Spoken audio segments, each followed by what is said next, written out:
आज़ादी से पहले और बाद में 1956 तक देश में प्रांतीय व्यवस्था लागू थी।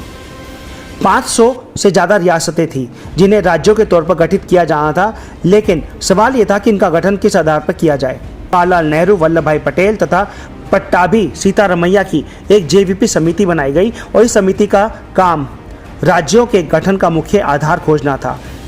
इस समिति ने भी अपनी रिपोर्ट में भाषाई आधार पर राज्यों को बांटने का विरोध किया और आर्थिक और प्रशासनिक आधार पर राज्यों का सीमांकन या उनको बांटने की सिफारिश की। अब आंध्र प्रदेश का गठन होने के बाद ये आंदोलन और बढ़ गया। अन्य क्षेत्रों में भी भाषाई आधार पर राज्यों की मांग जोर पकड़ने लगी, जिसे देखते हुए 19 दिसंबर 1953 को पीएम जवाहरलाल नेहरू ने राज्य पुनर्गठन आयोग का गठन किया। इस 3 सदस्यीय आयोग में जस्टिस सैयद फैजल अली, हृदयनाथ कुंजरू और सरदार के.एम. पडिक्कर थे। इस आयोग ने 1955 में अपनी सिफारिशें की थी और 1956 में आयोग की रिपोर्ट को पारित कर दिया गया था।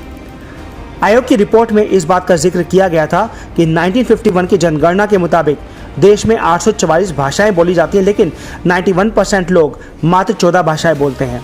इस आधार पर 14 राज्यों की रिकमेंडेशन की जाती थी। इनके जियोग्राफिकल डिस्ट्रीब्यूशन और लिंग्विस्टिक एरिया में सिमिलैरिटी है और 90% लोग भाषाई राज्य के पक्ष में है। 1956 में 14 राज्य और 6 केंद्र शासित प्रदेश यानी कि यूनियन टेरिटरीज बनी थी।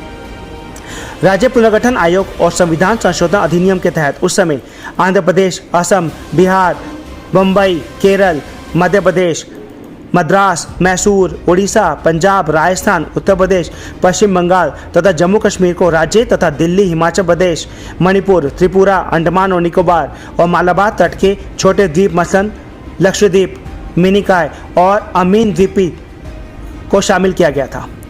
1960 में गुजराती और मराठी भाषाओं में विवाद छिड़ा।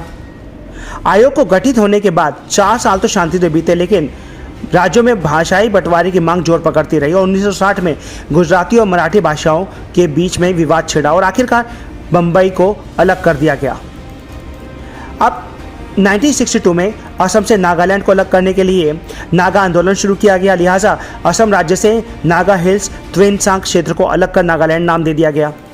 1966 में भाषाई आधार पर बंटवारे ने फिर जोर पकड़ा और पंजाब के 2 हिस्से हो गए, पंजाब और हरियाणा, और चंडीगढ़ को केंद्र शासित प्रदेश यानी कि यूनियन टेरिटरी बनाया गया।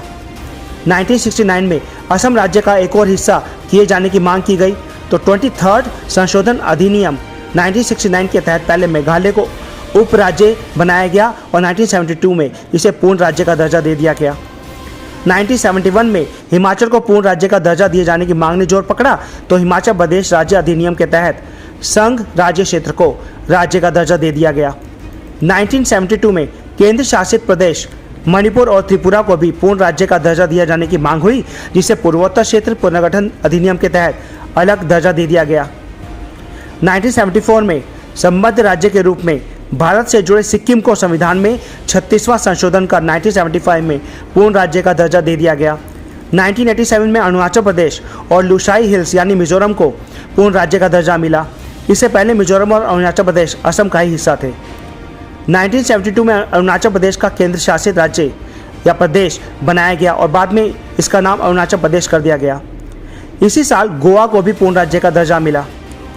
सन 2000 में मध्य प्रदेश से कटकर छत्तीसगढ़, उत्तर प्रदेश से अलग होकर उत्तराखंड और बिहार के 2 टुकड़े होकर झारखंड बनाया गया।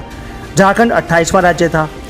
2014 में सबसे पहले गठित हुए राज्य आंध्र प्रदेश का एक और हिस्सा करने की मांग ने जोर पकड़ा और इसे तेलंगाना नाम दिया गया, जो भारत का 29वां राज्य था। अब आर्टिकल 370 हटने के बाद एक और राज्य कम हो गया। देश में 1956 के बाद से 2019 तक 15 राज्य बढ़े, लेकिन उसके बाद एक राज्य कम भी हो गया। आर्टिकल 370 हटने के बाद जम्मू कश्मीर के पूर्ण राज्य का दर्जा खत्म हो गया और इसे हिस्सों जम्मू कश्मीर और लद्दाख में बांटकर केंद्र शासित प्रदेश बना दिया गया। और इसके अलावा दिल्ली, अंडमान और निकोबार, लक्षद्वीप, दमन एंड द्वीप, चंडीगढ़, पुडुचेरी भी केंद्र शासित प्रदेश यानी कि यूनियन टेरिटरीज हैं।